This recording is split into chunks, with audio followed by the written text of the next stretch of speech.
तुबा doctor आलं, त्यांनी माझ्या असं इथं धरलं आणि म्हणजे चला मी आहे की तुम्हाला काय करायचं.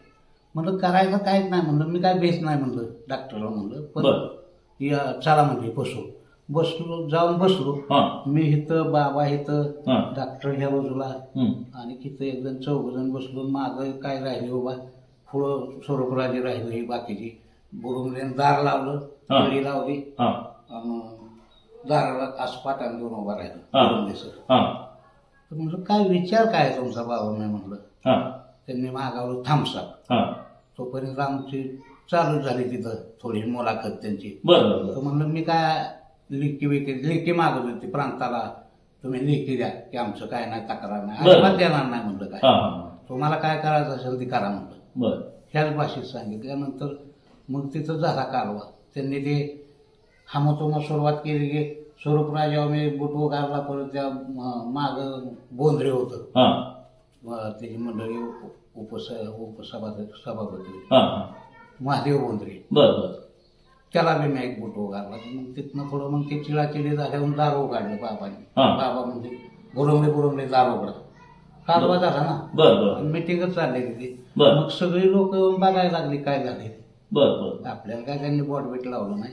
नमस्कार, नमस्ते फलटण युट्यूब चॅनल मध्ये मी राजकुमार गोपने आपलं स्वागत करतो.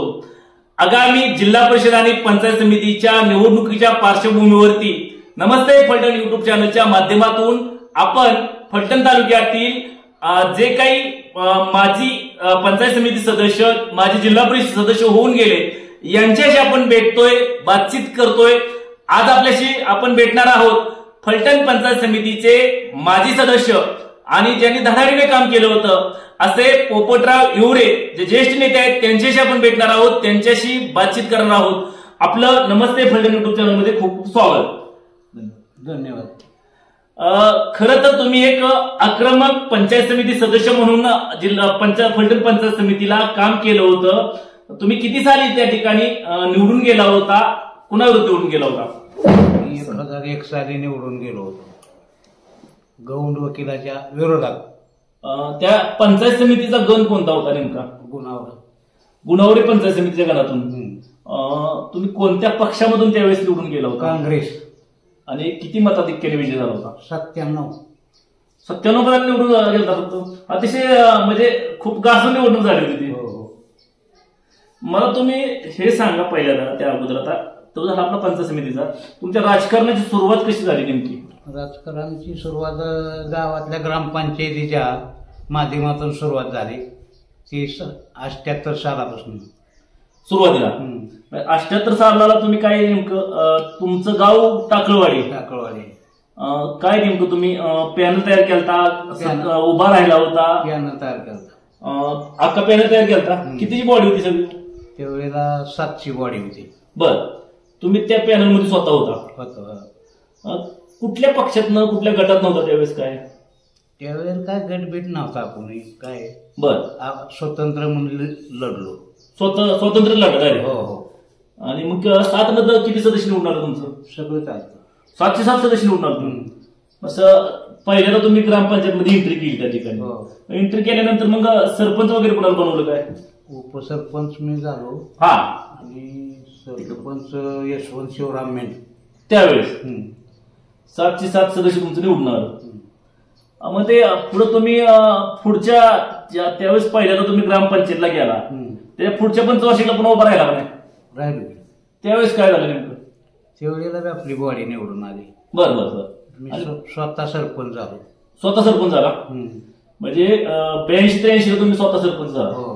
किती वर्ष सरपंच होतो? 5 वर्षे. मग त्यावेळेस पक्षपेक्षा काय होता का नाही असं कुठल्या होतं की हनुमंतराव पवारांच्या गटातून? त्यावेळेस मला वाटतं माझे आमदार चिमणराव कदम, हनुमंतराव पवार यांचं दोघांचं गट होतं. डॉक्टर बोयटेचा एक होता गट. तुम्ही मग तुमचा गट कुठला होता? हनुमंतराव पवार. आणि मग सलग 5 वर्ष तुम्ही सरपंच म्हणून काम पाहिलं? बरं. त्याच्यानंतर पुढच्या पंचवर्षाला काय झालं नंतर? त्याचा आपण म्हणजे नेतृत्वच करत गेलो. तो आता म्हणजे गेल्या वर्षी फक्त विरोधकाची पार्टी लागली. बरं. नाहीतर तोपर्यंत आपली लागायची. आणि मग मी त्याच्यानंतर सोसायटीत प्राधान्य केलं. बरं. सोसायटीत आमचा चुलत भाऊ उभा केलता. वर्गातनं तो पडला. पडल्यानंतर तो नादच सोडला. दुसऱ्या 5 वर्षाला मी उभा केले. अख्खा पॅनल उभा केला आणि 9 पैकी 7 निवडून आणली त्यावेळेला सोसायटीला. आणि मग तिथनं पुढं आपली नेहमीच 9ची 13 लोक सोसायटीत निवडून आणली ती.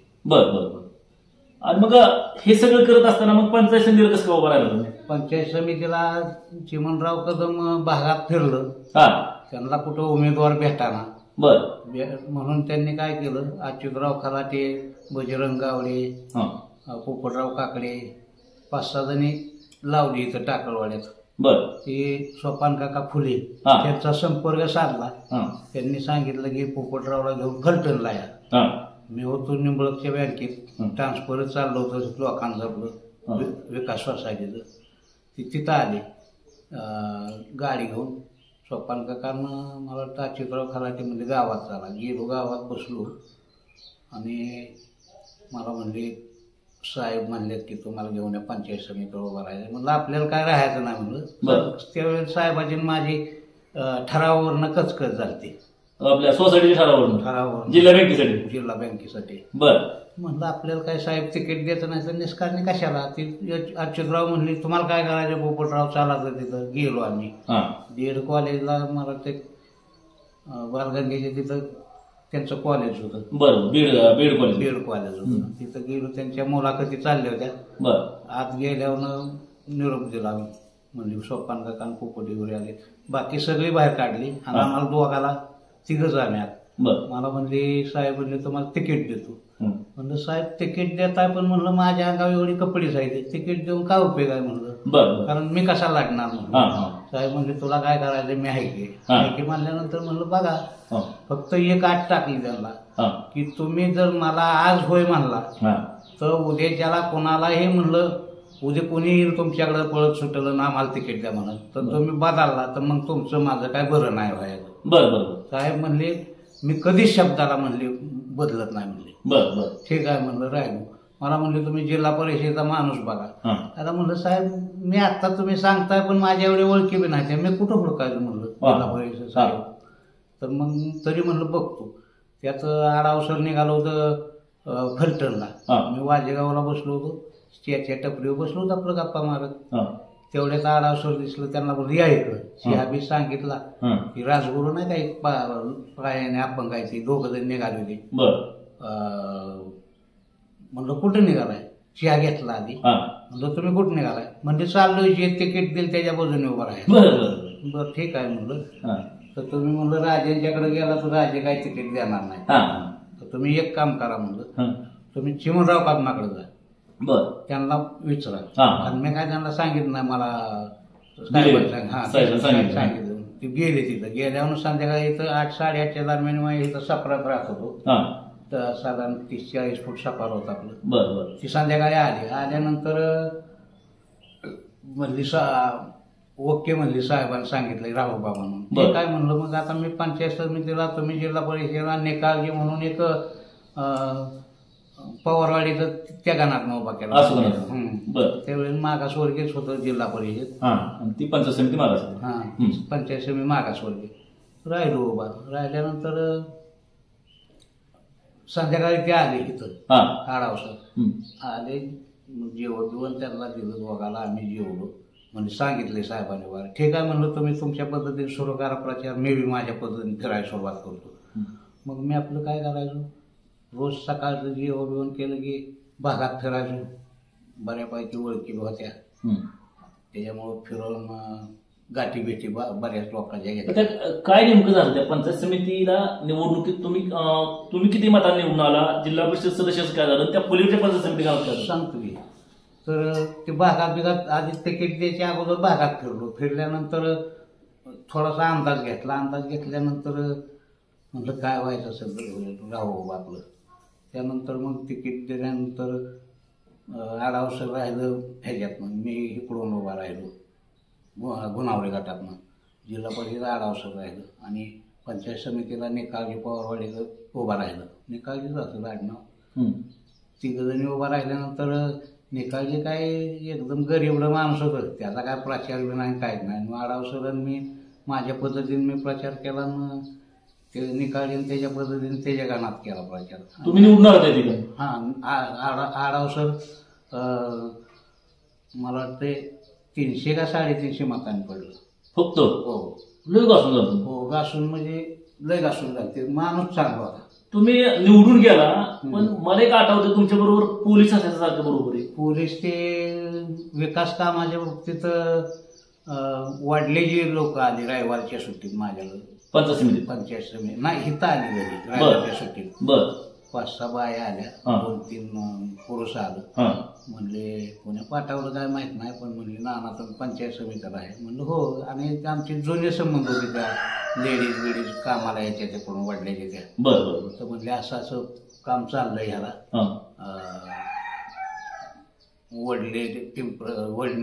वडले वाजेगाव रोडला.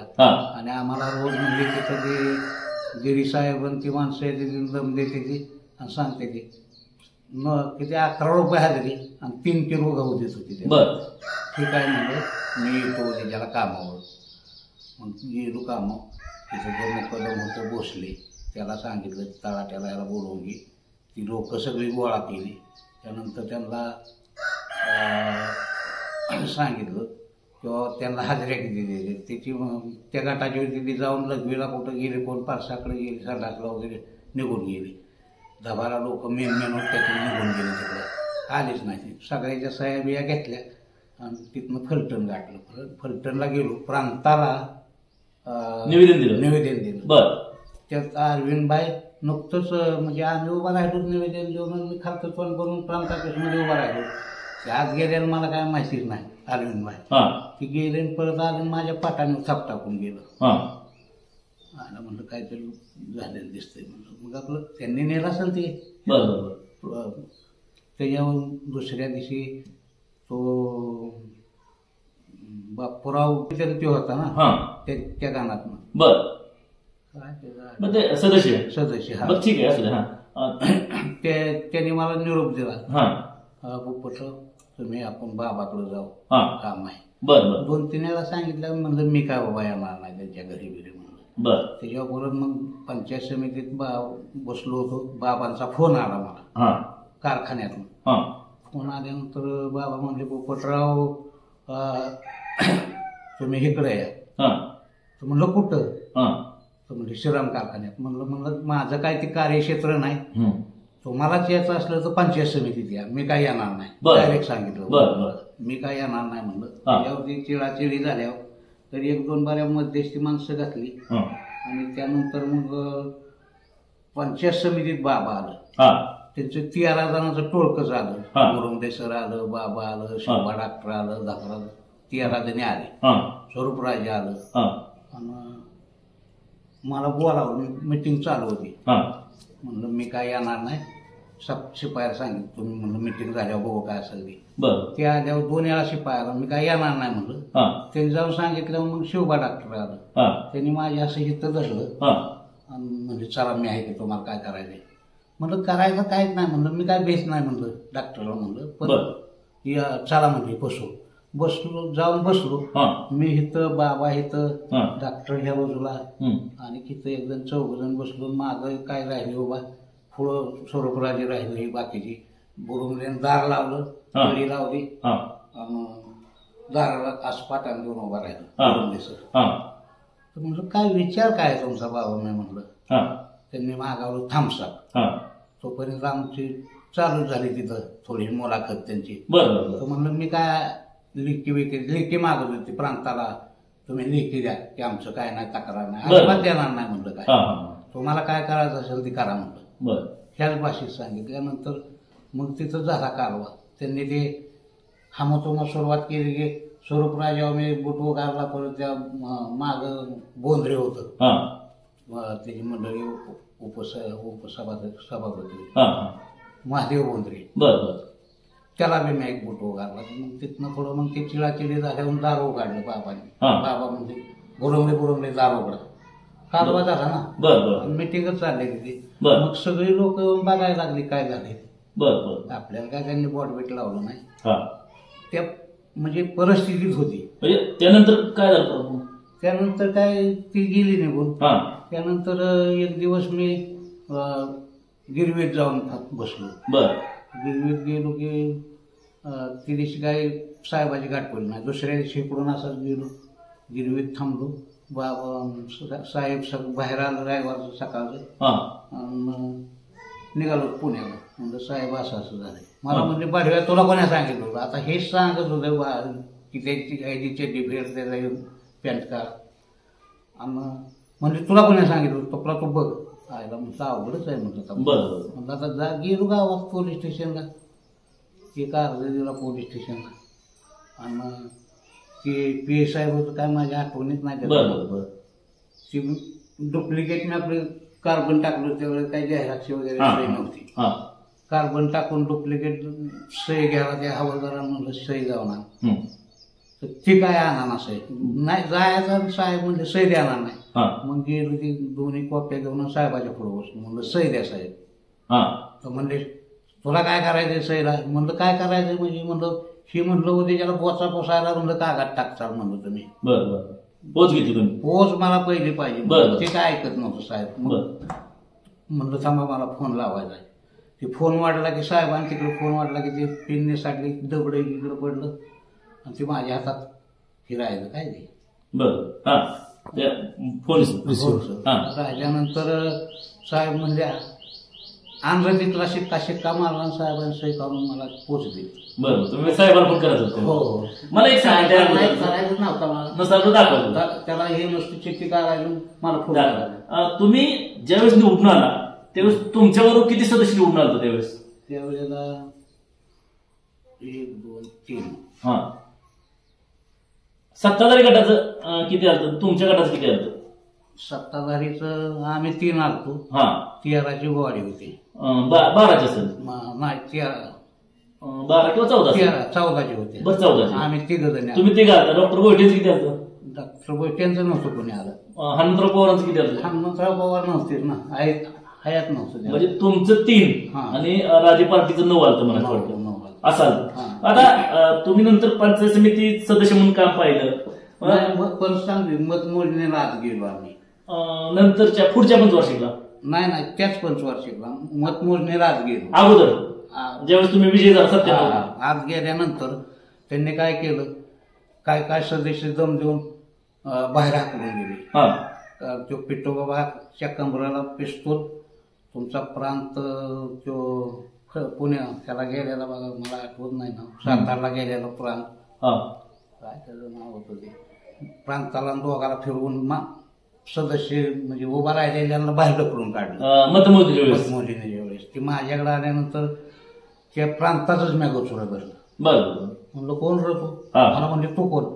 म्हणलं हे बघितलंय का, डोळं गेल्याच म्हणलं. म्हणजे तुम्ही उमेदवार म्हणून? हो उमेदवार.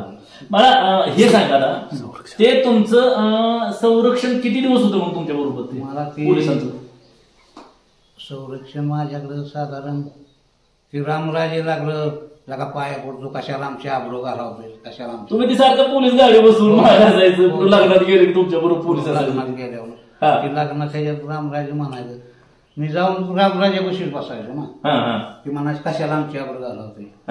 म्हणजे चर्चा व्हायची लग्नात गेले की पोलीस का पोपटीवर पोलीस का सारखं बरोबर आहे अशी चर्चा व्हायची. आणि मी भागात घेऊन फिरलो ना प्रत्येक सगळीकडे पंचायत समिती आपलं काय तुमच्या आम्ही गावाने सगळ्या फिरलो मी. बरोबर. मला तुमचा जो पंचायत समितीचा कार्यकाल होता त्याच्यानंतर पुन्हा तुम्हाला नंतर निवडणूक लढवायचं काय म्हणली का कोण, की जिल्हा परिषद लढवा किंवा पंचायत समिती लढवा? पुन्हा नाही, आपल्या डोक्यातच नव्हतं, कोणाला नाही म्हणून सांगितलं मला काय बास आपल्या तिकडे नकोच. कारण पैशाचा बास होता. बरं. आपल्याला काय गरजच नाही त्याच्यावर लढवायची. मला ही पंचायत समिती सोडून दुसऱ्या कुठल्या निवडणुका लढवल्या का? कारखान्याची निवडणूक म्हणा, गुणावरीच्या जमिनीची लढावली. बरं. त्यात मी नाना नामदेव नाही, त्यात 5-6 आले, 6-5 झाले. आणि इकडं हनुमंतराव पवारांची 6 झाली, 5 त्या राजांची झाली. बरं. त्याच्यानंतर कारखान्याची लढवली वाटतं एक समाज तुम्ही तुमच्या घरातल्या तुमच्या मंडळीला कारखान्याला उभा केला. बरं. तुम्ही निवडणूक जोरात झाली? घासून नाही, म्हणजे एकतर्फीच जाते जवळपास. आखी निवडणूक एकतर्फी झाली, पण तुमची उमेदवार फाईट म्हणजे बाकीची लय मतांनी पडली 3,000 3,500. आपले ते साधारण 332 मतांनी 320-22 मतांनी मंडळी पडली. तेवढ्या मतांनी फक्त महिला राखीव मधून होते महिला आणि बाकीचे 3,000च्या फरकाने पडले होते. 3,000च्या फरकाने. त्यानंतर पुन्हा दुसऱ्या कुठल्या निवडणुका लढवल्या नाही? ही आपल्या सोसायटीच, मग बाकी नाही. सोसायटी तुम्ही तेव्हापासून तुमच्या ताब्यात आजपर्यंत अगदी 2025 पर्यंत ताब्यातच ठेवली. म्हणजे जेव्हापासून तुम्ही राजकारणात आला 88 पासून आजपर्यंत तुम्ही राजकारणात आहेच. तसं सोसायटी तुम्ही तुमच्या ताब्यात ठेवली, ग्रामपंचायत बी बऱ्यापैकी तुम्ही ताब्यात ठेवली. 1-2 वेळचा अपवाद सोडलं, अपवाद सोडलेला आपल्या ताब्यात ठेवली. पंचायत समिती तुम्ही जिंकला, पंचायत समितीवर काम केलं. काय कामं केली तुम्ही पंचायत समिती नेमकी? पंचायत समितीचं मला वाटतं निंबुळकला मशानभूमी दिली, मठाच्या वाडीला पाण्याचा बांधारा दिला, टाकळवाड्यात मशानभूमीचं काम केलं. किरकोळ आणि लोकांना आपलं बसून तिथं इतर वस्तू असलेल्या कुठं कोळपास, कुठं शेरड वाटप, कुठं पंप वाटप, इंजिन वाटप, कीटकनाशक इंजिन असले वाटप केली आपली. ठराविक काय जे असतं ते काय कळून बी देत नव्हती, पण तरी मी रेटून आपलं करायचं होती तिथं. आता सध्या काय राजकारणाची तुमची चालली भूमिका काय चालली सध्याची? आता काय आपली सोसायटीचं आपल्या ग्रामपंचायतीचा लढवायचं ह्या वेळेला. कुठल्या पक्षातनं लढवायची काय? आता ते पोरगा तिकडे शिंदे गटात गेला, त्याच पद्धतीने लढवायची. आता शिंदे गटात तुमच्या पोरग्याने पण जोरदार लढत दिली होती गेल्या वेळेस पंचायत समितीला, थोडे मताने पराभव झाला. ते थोड्या मताने. ते काय झालं, थोडस शिवबा भोसले उभा राहिल्यामुळे त्यांनी 500-700 1,500 मतं काढली आणि 500-600 मतांनी. आणि तुम्ही त्या मतदारसंघात नव्हता बी, तुमचं गाव त्या मतदारसंघात नसताना पण तुम्ही चांगली फाईट दिली. थोडक्या मतामध्ये गेलो. मला लोक म्हणाले तुम्ही पाहिजे होता, नाना बरीच म्हणायला लागले गुणावली. तुम्ही असतं तर मला वाटते जरा निकाल वेगळा दिसला असता. हो तीच की, पण मी आजारी होतो ना. आजारी होतो तुम्ही, त्याच्यामुळे मला फिरता आलं नाही. बरोबर. नंतर लोक म्हणायला लागले तुम्ही पाहिजे होत, नाना फिरायला नव्हता तुम्ही, असं तसं. आता काय मी आजारी असल्यामुळे मला काय करता येईल. आता ग्रामपंचायत होणार आहे, पंचायत समिती होणार आहे, जिल्हा परिषद होणार आहे. तुम्ही तर म्हणताय ग्रामपंचायतला तर लढणारच आहे. हो, पंचायत समिती जिल्हा परिषदेचं काय राहणार? पंचायत समिती जिल्हा परिषदेला आपल्याला काय याची मिळतील तेवढी सीट उभा करून लढायचं. स्वतः टाकतो. सगळ्या मित्रपक्षांबरोबर नाही काय? मित्रपक्षावरून जर कोणी घेतलं तर नाहीतर सगळ्या जागा लढवायला. लढाय जेवढे म्हणजे उभा जेवढं करता येतील तेवढं करायचं. पंचायत समितीला जेवढं उभा राहायला मिळतील तेवढं करायचं, जिल्हा परिषदेला जेवढं मिळतील तेवढं करायचं. जर त्यांनी नाही जागा व्यवस्थित दिल्या, नाही दिल्या आपल्याला जागा दिल्या तर त्यांच्याबरोबर थांबायचं, मग मित्रपक्षाबरोबर लढायचं. अशी भूमिका तुमची राहणार.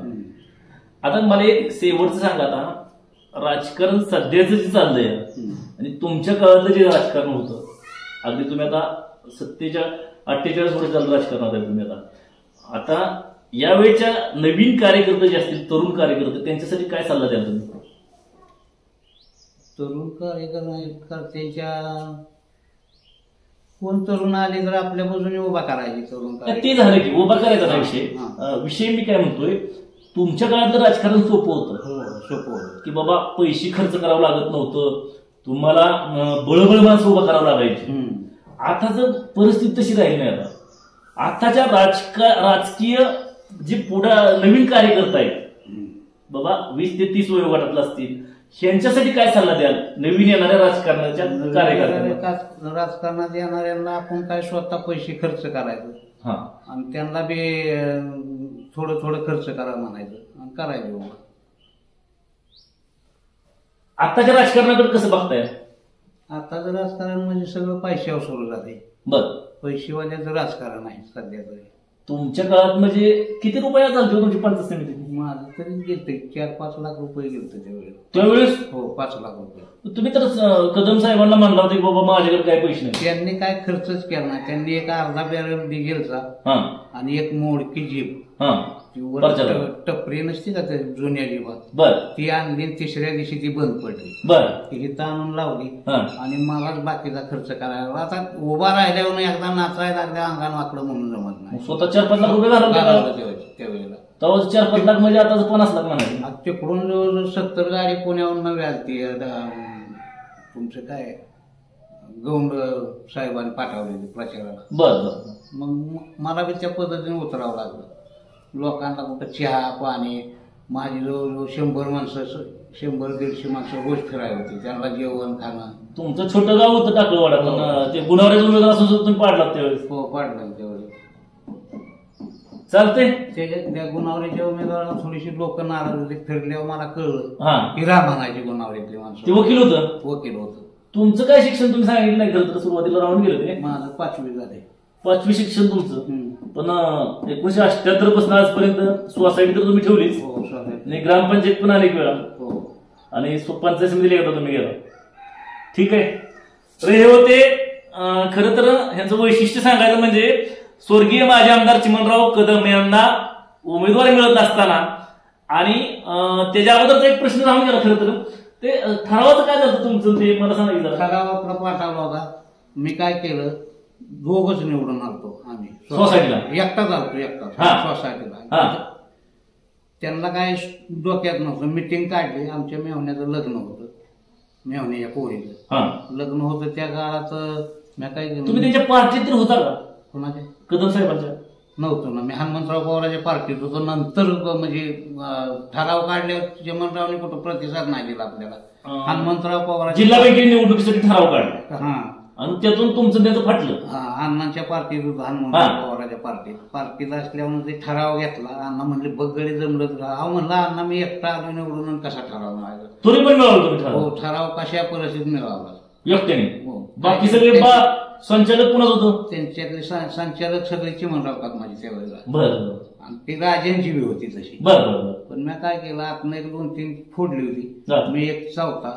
आणि लग्न तिकडं मेहण्याच्या पोरीचं लग्न त्याला काय गेले. मला म्हणले जायचं नाही लग्न. म्हणलं काय जायचं, म्हणलं मीटिंगवर कोण जायचं. आणि मग मीटिंग चालू झाल्यावर कडी लावून घेतली. सोसायटी दार लावायला लावलं. म्हणलं अजिबात कोणाला आत येऊन देतो ना बाहेरचा माणूस. अजिबात फक्त संचालक. मग ती मीटिंगवर काय केलं, सुचवलं त्यांचं नाव, त्या दादासाहेब नामदेव शेडगे आणि माझं. दोघांना. तुम्हाला किती मतं पडली? मतं बितं नाही काय, समान झालं. समान झालं. बरं. तिथं समान झाल्यानंतर मग चिठ्ठ्या टाकल्या. चिठ्ठी तुमची निघली? चिठ्ठी पोराला शाळेतून बोलवून घेतलं आणि चिठ्ठी काढायला लावली. बरं. आता सुदैवाने माझी कशी निघाली मला माहिती नाही, पण निघाली चिठ्ठी निघली. तुमचा ठराव झाला. हो. आणि चिमणराव साहेबांचं तुमचं वाकडा आलं. बघा राजकारण कसं असतं. जिल्हा बँकेसाठी ठराव करायचा होता सोसायटीचा, आणि त्यामध्ये एकमेव पोपटराव येवरे हे हनुमंतराव गटाचे होते आणि विरोधी संचालक सगळे चिमणराव कदम यांच्या गटाचे होते, राजे गटाचे होते. आणि मग तिथं मात्र ठरावावरून माझे आमदार त्यावेळेस चिमणराव कदम आमदार होते. चिमणराव कदम गटांचा पोपटराव येवरेंचा वाद झाला त्या ठरावावरून की चिमणराव कदम यांना त्यांच्या गटाचा ठराव पाहिजे होता. मात्र एकमेव संचालक सोसायटीला असूनही ते त्या बँकेचा ठराव झाला आणि त्या दोघांमध्ये वितुष्ट आलं. पण हे वितुष्ट राहिलं नाही. लक्षात घ्या, पंचायत समितीच्या निवडणुका लागल्या. हनुमंतराव मला मत मॅच दिली हनुमंतराव पवारांनी सांगितले जिल्हा बँकेला. म्हणजे विरोधात ठराव होऊनही स्वर्गीय चिमणराव कदम यांना मतदान केलं त्या ठरावाचं. पुन्हा पंचायत समिती जिल्हा परिषदेची निवडणूक लागली. चिमणराव कदम यांच्या गटाला उमेदवार शोधाशोध चालू झाली. पोपटराव येवरे यांना संपर्कात आले, त्यांना उमेदवारी मिळाली, ते विजयी झाले. 3 सदस्य विजयी झाले फक्त चिमणराव कदम यांचे. आणि स्वतः पोपटराव येवरे पंचायत समितीवरती 97 मतांनी विजयी झाले. ड्रामा इथे संपला नाही. पुढं पंचायत समितीला आक्रमकपणे त्यांनी काम केलं. वाद झाला पंचायत समितीमध्ये, टोकाचा वाद झाला. पोपटराव येवरे यांनी पंचायत समिती सदस्य असताना त्या वादाचं पर्यवसन नंतर त्यांना पोलीस प्रोटेक्शन घ्यावं लागलं. 4 चाकी गाडी नव्हती, दुचाकी गाडीवरती ते पोलिसांना बरोबर घ्यायचं. एक गंधारी पोलीस त्यांच्या बरोबर असायचा. तालुक्यातल्या जिथं लग्न असेल किंवा विविध कार्यक्रम असतील त्या ठिकाणी पोपटराव येवरे त्या पोलिसाला आपल्या पाठीमागे बसवून घेऊन जायचं. संपूर्ण तालुक्यामध्ये याची चर्चा व्हायची. आणि मग श्रीमंत रामराजे नाईक निंबाळकर, त्यांना विनंती केली की बाबा पोपटराव आता हे थांबवा, आता आपला काय वाद एवढा टोकाचा नाहीये, वाद आपला संपलाय, हे थांबवा, पोलीस प्रोटेक्शन काढून घ्या. ह्या सगळ्या बाबी हे जे ज्येष्ठ नेते होते पोपटराव हिवरे, एक आक्रमक बाणा होता, फलटण पूर्व भागातील एक आक्रमक नेते होते आणि त्यांनी पंचायत समिती सदस्य म्हणून त्यांनी त्या ठिकाणी काम पाहिलं होतं. नमस्ते फलटण युट्यूब चॅनलच्या माध्यमातून अशा प्रकारच्या जुन्या आठवणींना आम्ही उजाळा देण्याचं काम करत आहोत. आपल्या समवेत आज होते माजी पंचायत समिती सदस्य पोपटराव हिवरे, आमचे नमस्ते फलटणचे संपादक वैभव गावडे यांच्यासह मी राजकुमार गोपने. नमस्ते फलटण युट्यूब चॅनलसाठी टाकळवाडी तालुका फलटण. नमस्ते.